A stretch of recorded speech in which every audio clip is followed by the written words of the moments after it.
तो बच्चों आज हम लोग नया चैप्टर शुरू कर रहे हैं। इसका नाम है अल्टरनेटिंग करंट।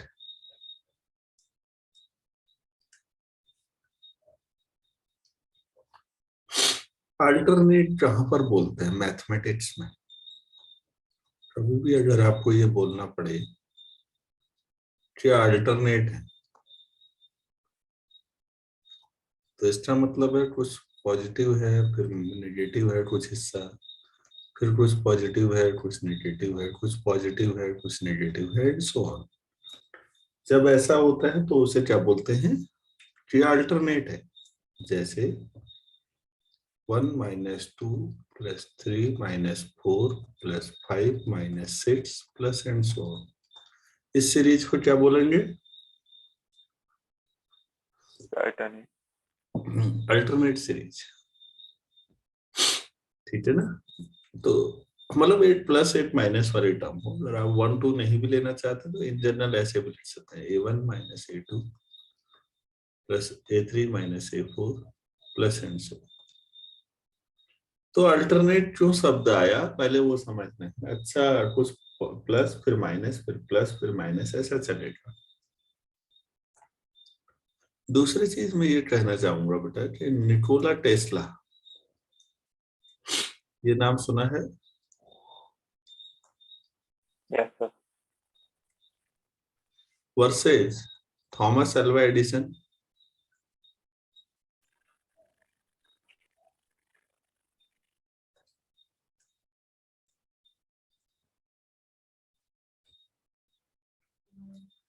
ये दो नाम सुने हैं? Yes sir. इस आदमी ने बिजली का बल्ब डेवलप किया, बड़ी खोज थी। एडिसन का संघर्ष भी जीवन का गजब है, बहुत असफलताएं मिली है। तो हम लोग बच्चों को इंस्पायर करने के लिए एडिसन की कहानियां सुनाते हैं। 1882 में बिजली का बल्ब बना। हमारे यहाँ उस साल वो लिखी गई थी, वंदे मातरम किसने लिखा? बंकिम चंद्र चटर्जी का नाम सुना है?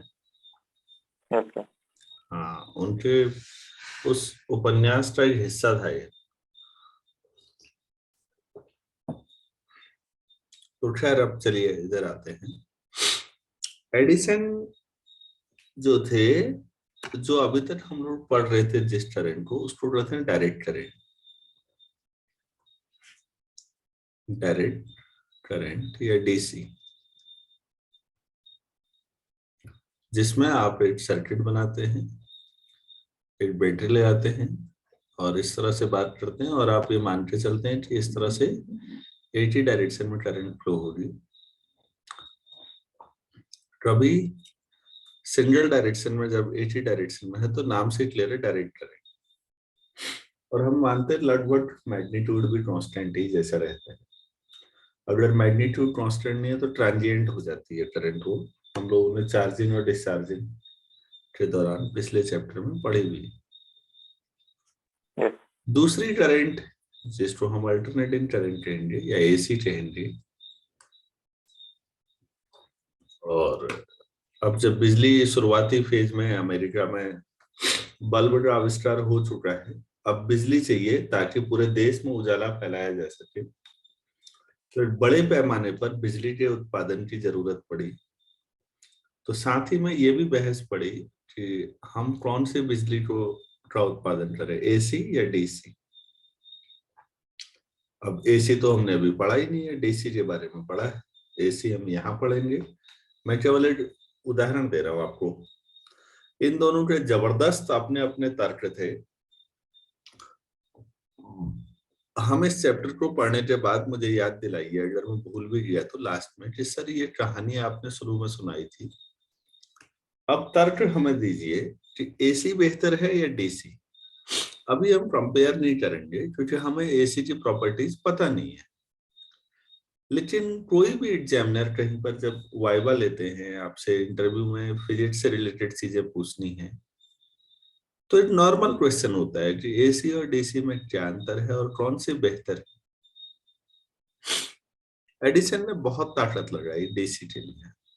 टेस्ला ने एसी के लिए बहुत पैरवी की कि एसी बहुत बेहतर है। एडिसन ने कहा अरे बहुत खतरनाक है और कई चीजें थी। फाइनली दुनिया आज किसको मानती है बच्चों, मालूम है आपको? इन दोनों में से किसकी बात मानती है? टेस्ला की। टेस्ला की। आज हर देश में लगभग पूरी दुनिया में जो सप्लाई हो रही है इलेक्ट्रिसिटी, वो एसी है। तो बेटा जाहिर सी बात है, एसी सप्लाई हो रही है तो अब बाकी लोग भी बेवकूफ नहीं होंगे। उन्होंने देखा होगा, साबित हुआ होगा कि एसी कई मामलों में डीसी से बेहतर है। तो वो कौन कौन से मामले हैं जिनसे पता लगता है कि एसी का काम डीसी से अच्छा है, हम इसे पूरे इस चैप्टर में सीखेंगे। बेहतर तो बात की बात है, पहले पता होना चाहिए कि एसी की प्रॉपर्टीज क्या क्या है, किसको हम एसी कहते हैं और क्यों कहते हैं।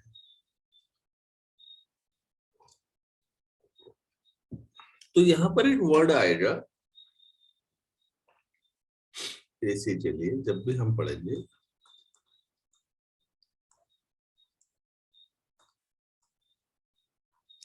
साइनोसॉइडल। बार बार वर्ड आएगा कि ये साइनोसॉइडल भी है।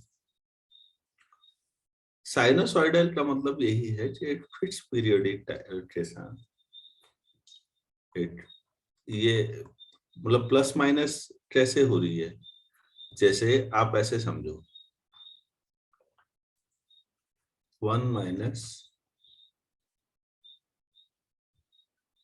2 plus 3 plus 4 minus 5 plus 6 minus 7 plus 8 plus 9 plus 10 minus 11। आप कहेंगे क्या हम इसे भी अल्टरनेट कहें?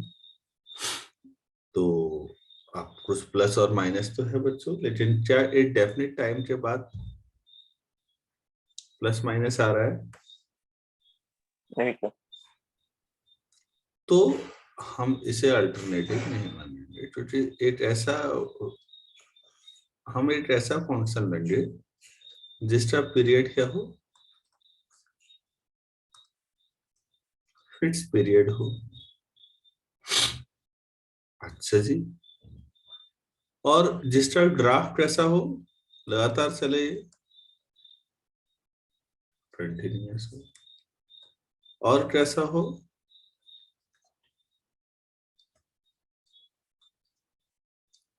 ऐसा हो। मतलब अल्टरनेटिंग करंट के साथ ये है, जिसको हम साइनोसॉइडल भी कह रहे हैं, पीरियड फिक्स हो, ग्राफ कैसा हो, कंटिन्यू। और जिसकी values positive as well as negative. अब जब हमने इन मुद्दों पर गंभीरता से सोचा तो हमें ट्रिग्नोमेट्री के दो फंक्शन याद आए, साइन और क्रॉस। उनमें भी ये तीनों प्रॉपर्टीज, क्यों? साइन और क्रॉस का पीरियड 2 पाई, साइन और क्रॉस कंटिन्यूअस ग्राफ रखते हैं बच्चों, ठीक है ना? अगर हम एक्स और वाई पढ़े अभी, तो हमने ऐसा पढ़ भी रखा है साइन का ग्राफ।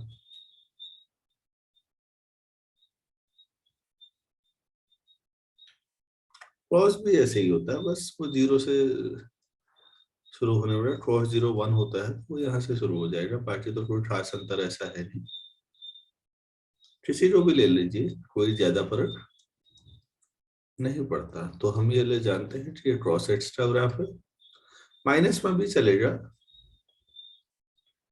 लेकिन हम अगर टाइम 0 से शुरू करेंगे तो फिजिकल वर्ल्ड में फिर 0 टाइम से ही आगे बढ़ेंगे। मैथमेटिक्स में बढ़ना है तो माइनस प्लस कहीं भी बढ़ लो।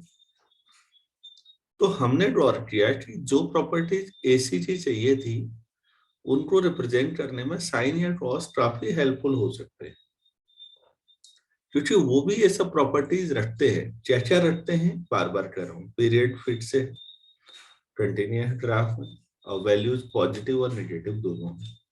कैसे? क्योंकि जो ग्राफ का हिस्सा एक्स एक्सिस से ऊपर है तो कर्व की हम पॉजिटिव वैल्यू मानते हैं फंक्शन की, और एक्स एक्सिस से नीचे है तो नेगेटिव मानते हैं। तो ये सारी चीजें शो करती हैं कि हम एसी को साइन या क्रॉस के थ्रू शो करें तो बेहतर रहेगा। इतना क्लियर है? Yes, sir. एक आर्टिकल आता है कि एसी कैसे डेवलप होती है डायनामो के बारे में, वो हाई स्कूल लेवल में पढ़ाया जाता है, मैं उसमें बहुत ज्यादा इंटरेस्टेड नहीं हूँ कि डायनामो क्या होता है। तो डायनामो वाला आपका सिलेबस में है इस बार? Yes, sir.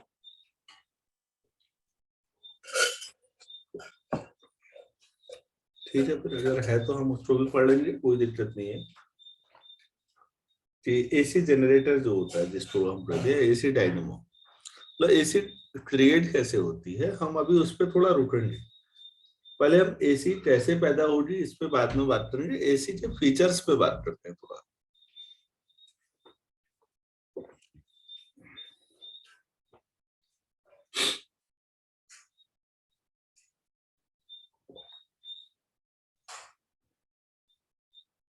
तो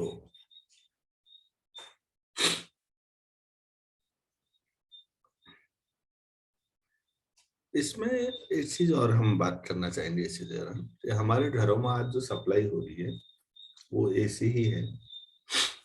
तो हम लोग यहाँ पर जब करंट की बात करेंगे तो करंट को हम इस तरह से दिखाएंगे, I equal to I naught sine omega t plus five.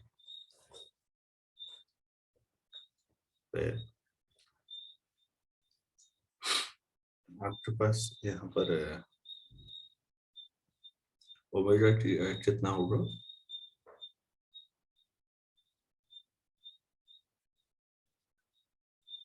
To pi upon T.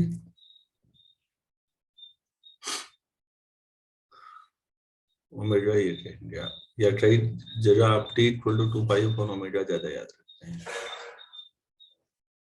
आपने वेव मोशन अगर पढ़ा हो 11th में तो वहां भी ये सब चीजें पढ़ी हो, वेव। Yes, sir.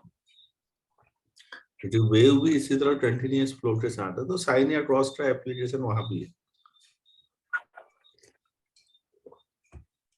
तो कुछ फंडामेंटल चीजों को हम पहले समझते हैं। हम करंट को इस तरह से दिखाया करेंगे, ठीक है? जो फाई है उसको हम फेज बोलेंगे। क्या बोलेंगे? किस फेज में है ये करंट इसमें। तो आपको जब पॉजिटिव नेगेटिव समझ में आएगा तो अपने आप समझ में आ जाएगा। तो प्लीज अब हेडिंग डालिएगा इनको समझने के लिए। इंस्टेंटेनियस करंट क्या होती है हम उसको समझते हैं। पूरा हेडिंग ऐसे डाल देते हैं, instantaneous and RMS current. Root mean square, RMS. थोड़ा इंटीग्रेशन थ्योरी पे आज काम करते हैं पहले। तो लिखिए, an AC is given by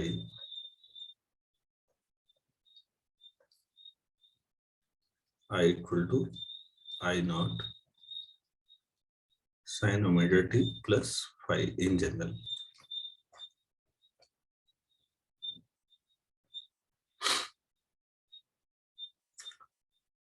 तो किसी टाइम t पर आपको करंट कितनी है ये उसके बारे में बता रही है।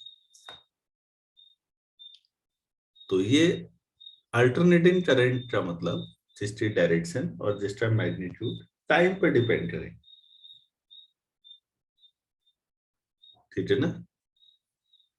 मतलब हम ऐसे लिख देते हैं, direction and magnitude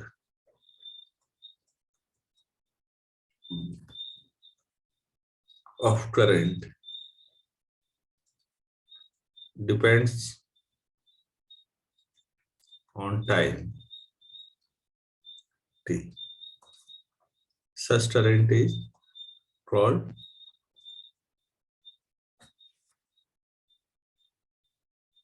alternating current.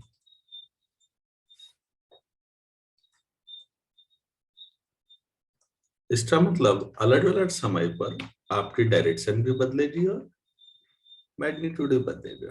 क्या हम डीसी में ऐसी उम्मीद करते हैं कि अलग अलग समय पर Yes, sir. डायरेक्शन बदल जाएगी? और बल्कि हम तो बड़ी आइडियल सिचुएशन लेके चलते हैं कि करंट भी उतनी रहेगी। हकीकत में ऐसा नहीं होता, करंट डाउन हो जाती है। आपने देखा होगा इवन आपकी बैटरी में मोबाइल की जब 20% से नीचे आते हैं तो वो कहता है भी है कि बाकी ऐप जो हम उनको बंद कर दें क्या। 20% से कम में कहता होगा मोबाइल, होता है ऐसा? Yes, sir. हाँ, तो इसका मतलब सप्लाई कम करना चाह रहा होगा ना वो करंट की। अगर बाकी चीजें टर्न ऑफ कर दें तो सप्लाई कम करना चाहता होगा 20% से कम। 10% में दोबारा पूछता है कि इन्हें बंद कर देते हैं। करंट डायरेक्शन सेम होने के बावजूद जो बैटरी में आप स्टोर किए रहते हैं वो डीसी होती है। बच्चों, हमारे जो घरेलू ऑपरेटर्स हैं ये सब एसी के लिए डिजाइन है।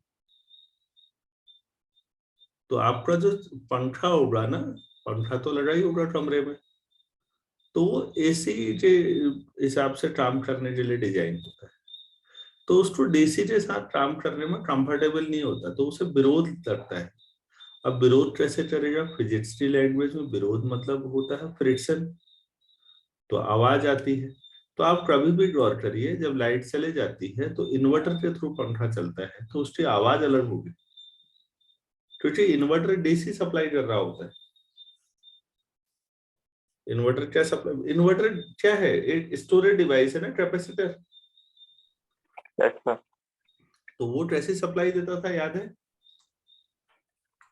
Sir, DC. एसी देता होगा। एसी तो आप पढ़ रहे हैं हम। Yes, sir. तो आप सोच, आपके जो इक्विपमेंट हैं वो फिर फ्रिक्शन आवाज करते होंगे। ऐसा होता है या नहीं होता है? Yes, sir. Okay. तो आपको समझ में आया होगा कि अच्छा, ये सारे इक्विपमेंट बेसिकली डिजाइन ही एसी के साथ काम करने के लिए। लेकिन एसी की कैलकुलेशन कैसे करें? हम लोग कहते हैं हमारे घर में 220 वोल्ट की सप्लाई है, ऐसा सुना होगा आप लोगों ने, एक सामान्य शब्द। Yes, sir. नहीं, ये 220 आरएमएस वैल्यू है बेटा। तो सवाल उठता है कि आरएमएस क्या है?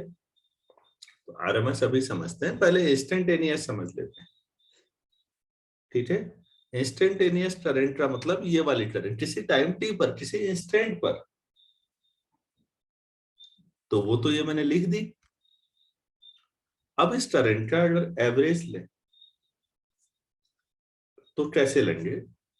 एवरेज आप कैसे लेते हैं जरा सा ध्यान से समझिएगा। पहले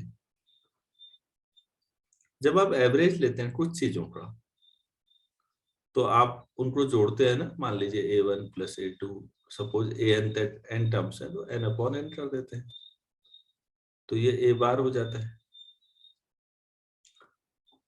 ठीक है ना? ऐसे डिस्ट्रीब्यूशन को क्या बोलते हैं?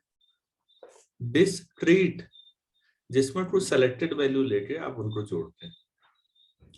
लेकिन बच्चों, हमारे साथ दिक्कत यह है कि एवरेज कब नहीं लेना है, हमें ये भी समझना है। कुछ वैल्यूज पॉजिटिव और कुछ नेगेटिव हो तो एवरेज नहीं लेना चाहिए। अगर आप एवरेज ले लेंगे तो नॉनसेंस चीजें आना शुरू हो जाएगी। मतलब कुछ वैल्यूज पॉजिटिव और कुछ नेगेटिव में एवरेज लेने में नॉनसेंस रिजल्ट आते हैं। क्या मैंने कभी समझाया है आप लोगों को ये? मानवे नो कब समझाया कोई? सर, समझाया नहीं। अच्छा अच्छा यार, ये बताओ भारतीय क्रिकेट टीम में तुम्हारा पसंदीदा बॉलर कौन है? सर, क्रिकेट पसंद नहीं है। अरे कोई भी बता दो ऐसे ही। सर, बुमराह। इतना दिमाग मत लगा, चल छोड़, कोई भी बॉलर है। ये विकेट्स हैं, इधर से एक बॉलर ने बॉल फेंकी, बॉल ऐसे चले गई। मान लो मिडिल स्टंप से राइट साइड में रही है, मैंने देखा कि ये +1 मीटर बाहर गई, वाइड बॉल है। मैंने दूसरी बॉल फेंकी,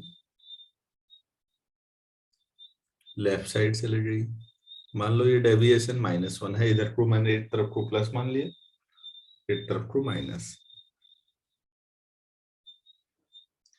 दूसरी बॉल, तीसरी बॉल मैंने और तेज फेंकने की कोशिश की और बाहर गई, सपोज ये मिडिल स्टंप से 2 मीटर बाहर गई। चौथी बॉल मैंने यहां फेंक दी भाई, ये -2 मीटर बाहर चले गई। 4 बॉलें फेंकी हैं और मेरा जो डेविएशन है मिडिल स्टंप से वो ये आया है। तो बच्चों अगर मैं आपसे कहूं कि एवरेज डेविएशन क्या है फ्रॉम मिडिल स्टंप, तो आप क्या लिखेंगे?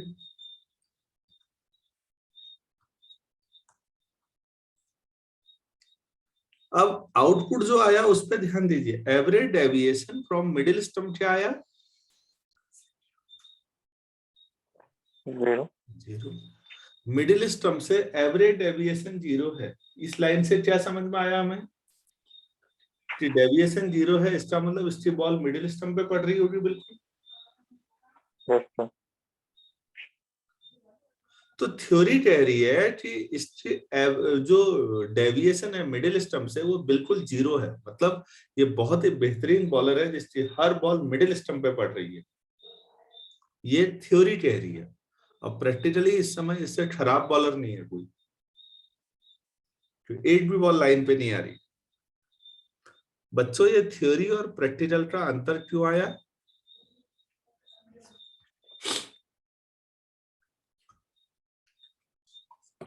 क्योंकि कुछ पॉजिटिव और कुछ नेगेटिव वैल्यू लेके मैंने एवरेज निकालने की कोशिश की।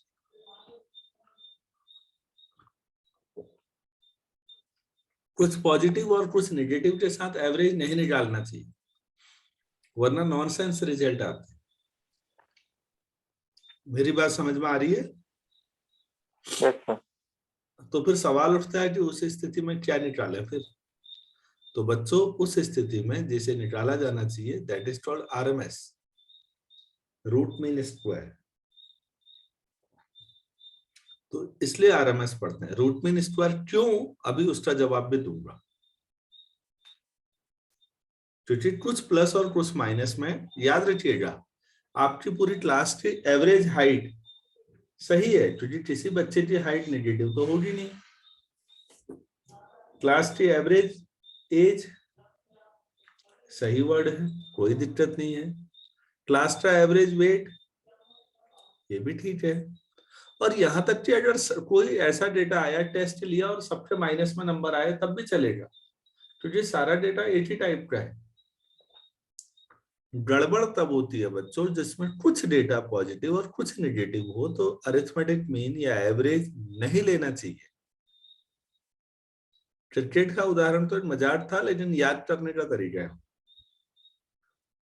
हमारी परेशानी यह है इस चैप्टर में कि हमारे भी यहाँ भी करंट कुछ प्लस और कुछ माइनस आएगी, तो एवरेज बहुत सही चीज नहीं है, एवरेज की गड़बड़ होगी। क्योंकि हम ये जानते हैं जिससे हम अल्टरनेटिंग करंट शो कर रहे हैं वो ग्राफ आधे साइकिल में जितना पॉजिटिव है उतना ही नेगेटिव है, तो एवरेज करंट तो 0 आनी आनी है, उसे हम मैथमेटिकली भी दिखाएंगे अभी। अगर एवरेज करंट 0 आ जाए तो लोड तो यार इलेक्ट्रिसिटी डिपार्टमेंट पे केस कर दें, जब एवरेज करंट ही 0 है तो बिल किस बात का भेज रहे हो? मेरी बात समझ रहे होंगे? Yes sir. हाँ, ये तो मजाक में कहा गया लाइन है, लेकिन बेसिकली एवरेज कब नहीं लेना चाहिए ये जानना जरूरी है, और जब एवरेज नहीं लेना है तो क्या लेना है हमेशा, वो भी जानना जरूरी है। और बच्चों ऐसा केवल फिजिक्स में नहीं है, केमिस्ट्री में भी है। जब आप लोग काइनेटिक थ्योरी ऑफ गैसेज पढ़ते हैं तो वहां जब आप रैंडम जिगजैग मोशन की बात करते हैं तो मॉलिक्यूल्स मूव करते हैं, और अगर आप वेलोसिटी लेंगे तो कोई इधर को कोई उधर को, डिफरेंट डायरेक्शन होती है। तो आप एक डायरेक्शन में प्लस लेंगे, कोलिजन होगा इलास्टिक, फिर वो उल्टा दूसरी तरफ को जाएगा तो माइनस डायरेक्शन हो जाएगी, और हो सकता है एवरेज डिस्प्लेसमेंट 0 आ जाए। भाई आपने ऐसा पढ़ा है ना zigzag Brownian motion? Yes sir. हाँ, तो पता लगा ये आ गया। तो एवरेज जहां से चला था मॉलिक्यूल घूम घाम के वहीं पहुंच गया बहुत देर टक्करों से, और आपने कहा एवरेज डिस्प्लेसमेंट 0 है, तो डिस्प्लेसमेंट तो 0, एवरेज वेलोसिटी, ऐसी चीजें आती है ना। एवरेज वेलोसिटी 0 आने से ये नहीं है कि वो मूव ही नहीं कर रहा था, मूव तो कर ही रहा था लेकिन वापस वहीं पहुंच गया। Yes sir. तो बच्चों वहां भी आप लोग फिर इन चीजों से उबरने के लिए, इनसे बचने के लिए आरएमएस वेलोसिटी की बात करते हैं, रूट मीन स्क्वायर वेलोसिटी। क्या पढ़ा है आपने? यस। तो रूट मीन स्क्वायर में क्या करते हैं, अब उस बात को भी समझिएगा, नाम से क्लियर है, रूट मीन स्क्वायर वेलोसिटी, या यहाँ पर करंट जो भी है, बेसिकली हर चीज का स्क्वायर कर दो जो प्लस माइनस है। जैसे मेरे पास ये था डेटा अभी, इन सब का प्लस कर देंगे तो बच्चों 1 1 4 4 मिले। अब इनको जोड़ो, अब एवरेज लो, और क्योंकि आपने सबका स्क्वायर भी कर रखा है तो आप क्या करें, अंडर रूट भी करो। तो आप लोग गौर करिएगा, जब मैं बोलता हूं तो उसमें रूट और स्क्वायर एक दूसरे को बैलेंस करते हैं, तो बाकी जो क्या बचा फिर, मीन वेलोसिटी या मीन करंट। यहां भी वही है बच्चों, आरएमएस करंट जब मैं बोलूंगा तो रूट और स्क्वायर एक दूसरे को बैलेंस करने के लिए है, क्योंकि मैंने स्क्वायर किया होगा ताकि सभी पॉजिटिव हो जाए। तो a1 square plus a2 square plus a3 square plus an square, अब अपॉन n कर लो यार, और उसके बाद सबका अंडर रूट कर लो, क्योंकि आपने स्क्वायर किया तो रूट भी किया बैलेंस करने के लिए, लेकिन स्क्वायर करने से जो नेगेटिव थे वो भी क्या बन गए, पॉजिटिव। अब सब पॉजिटिव हो गए तो मीन ले लिया। तो आरएमएस इतने को ही कहते हैं। ये बात क्लियर हो पाई या नहीं? Yes sir. जहां इंस्टेंट प्लस माइनस की वजह से दिक्कत आती है वहां सबको प्लस कैसे किया जाए सोचो, आरएमएस उसमें हेल्पफुल है। क्या मेरी बात क्लियर हुई? Yes sir. हाँ बच्चों, मैंने एक शब्द अभी यहाँ पर डिस्क्रीट बोला था, ये तो वो है, लेकिन जो हमारी करंट है वो तो कंटिन्यूअस वेरिएबल है, तो उसको कैसे जोड़ें? उसको जोड़ने के लिए हम उसको, जब कंटिन्यूअस वेरिएबल होते हैं तो उनको इंटीग्रेट करते हैं। जो वेरिएबल क्या होते हैं, कंटिन्यूअस वेरिएबल, तो उनको जोड़ने के लिए क्या यूज किया जाता है, इंटीग्रेशन।